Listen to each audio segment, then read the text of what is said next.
नमस्कार। मैं डॉक्टर मनीषा चौरड़िया, राजकीय स्नातकोत्तर महाविद्यालय प्रतापगढ़ में हिंदी के एसोसिएट प्रोफेसर और कार्यवाहक प्राचार्य हूँ।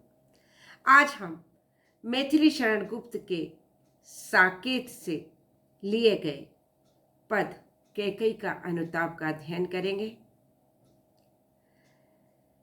मैथिली शरण गुप्त की रचनाएं बहुधा राष्ट्रीयता की भावना से ओतप्रोत हैं। हिंदी साहित्य में इनका विशेष स्थान है। ये आधुनिक हिंदी काव्यधारा के साथ विकास पथ पर चलते हुए युग प्रतिनिधि कवि स्वीकार किए गए। हिंदी काव्य राष्ट्रीय भावों को पुनीत गंगा को बहाने का श्रेय गुप्त जी को है। अतः ये सच्चे अर्थों में लोगों में राष्ट्रीय भावनाओं को भरकर उनमें जन जागृति लाने वाले सच्चे राष्ट्र कवि कहलाए। इनके काव्य हिंदी साहित्य की अमूल्य निधि है। अब हम पढ़ रहे हैं कैकेयी का अनुताप। तदनंतर बैठी सभा उटज के आगे, नीले वितान के तले दीप बहु जागे। टकटकी लगाए नयन सुरों के थेवे, परिणाम उत्सुक कुछ भयातुरों के थेवे। उत्फुल्ल करोंदी कुंज वायु रह रह कर, करती थी सबको पुलक पूर्ण मह मह कर। वह चंद्रलोक था कहाँ चांदनी वैसी, प्रभु बोले गिरा गंभीर नीर निधि जैसी। प्रस्तुत पद्यांश हमारी पाठ्यपुस्तक में संकलित राष्ट्रकवि मैथिली शरण गुप्त द्वारा रचित कैकेयी का अनुताप से संकलित है। प्रस्तुत पद्यांश में पंचवटी की प्राकृतिक छटा का मनोहारी वर्णन किया गया है। प्रकृति के सौंदर्य का वर्णन उस क्षण का है जब यहाँ भरत सहित अयोध्या के वासियों को श्री राम से भेंट करने हेतु रात्रि सभा का आयोजन किया जाता है। व्याख्या। भरत सहित अयोध्या वासियों के पंचवटी पहुंचने के पश्चात रात्रि में श्री राम की कुटिया के सामने सभा बिठाई जाती है, जिसे देख ऐसा लगता है कि मानो आकाश रूपी मंडप के नीचे बहुत सारे तारे रूपी दीपक जगमगा रहे हैं।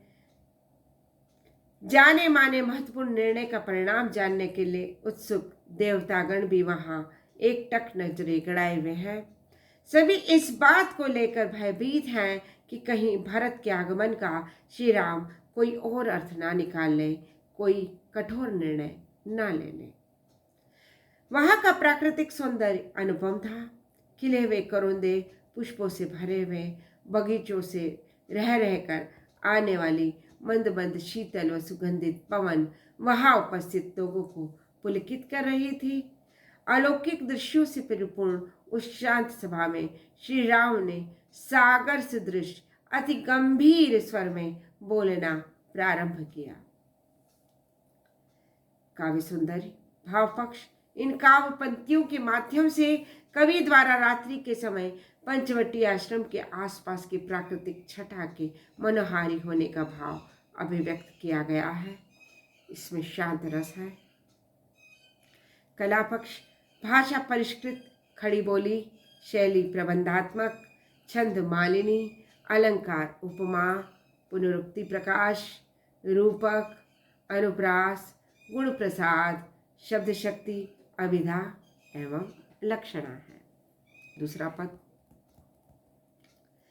हे भरत भद्र अब कहो अभिप्सित अपना, सब सजग हो गए भंग हुआ जो सपना। हे आर्य रहा क्या भरत अभिप्सित अब भी, मिल गया कंटक राज उसे जब तब भी। पाया तुमने तरु तले अरण्य बसेरा, रह गया अभिप्सित शेष तदपि क्या मेरा। तनु तड़प तड़प कर तप्त त्याग ने त्यागा, क्या रहा अभिप्सित और तथा भी अभागा। प्रस्तुत पंक्तियां पंचवटी में आयोजित की गई रात्रि सभा में श्री राम भरत से उसकी इच्छा पूछते हैं।